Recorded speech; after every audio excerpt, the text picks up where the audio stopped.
Exodus chapter 16, verse 33. So Moses said to Aaron, "Take a jar and put an omer of manna in it. Then place it before the Lord to be kept for the generations to come."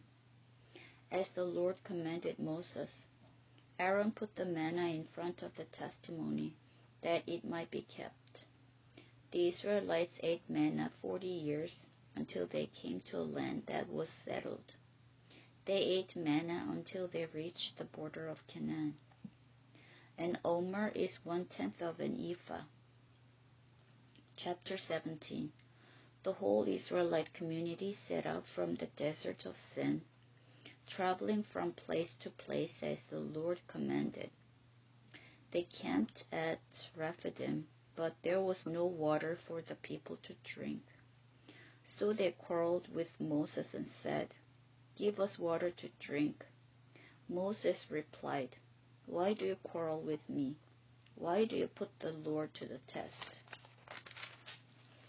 But the people were thirsty for water there, and they grumbled against Moses.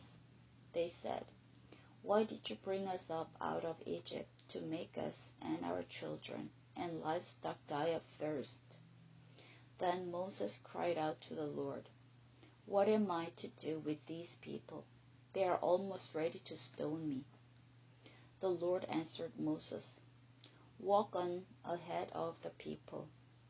Take with you some of the elders of Israel and take in your hand the staff with which you struck the Nile and go. I will stand there before you by the rock at Horeb. Strike the rock and water will come out of it for the people to drink." So Moses did this in the sight of the elders of Israel. And he called the place Massah and Meribah, because the Israelites quarreled and because they tested the Lord, saying, "Is the Lord among us or not?" The Amalekites came and attacked the Israelites at Rephidim. Moses said to Joshua, "Choose some of our men and go out to fight the Amalekites. Tomorrow I will stand on top of the hill with the staff of God in my hands."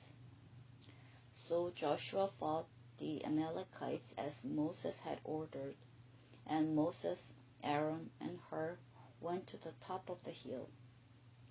As long as Moses held up his hands, the Israelites were winning. But whenever he lowered his hands, the Amalekites were winning. When Moses' hands grew tired, they took a stone and put it under him, and he sat on it. Aaron and Hur held his hands up, one on one side, one on the other, so that his hands remained steady till sunset. So Joshua overcame the Amalekite army with the sword. Then the Lord said to Moses, "Write this on a scroll as something to be remembered, and make sure that Joshua hears it, because I will completely blot out the memory of Amalek from under heaven." Moses built an altar and called it, "The Lord is my banner." He said, "For hands were lifted up to the throne of the Lord. The Lord will be at war against the Amalekites from generation to generation." Chapter 18.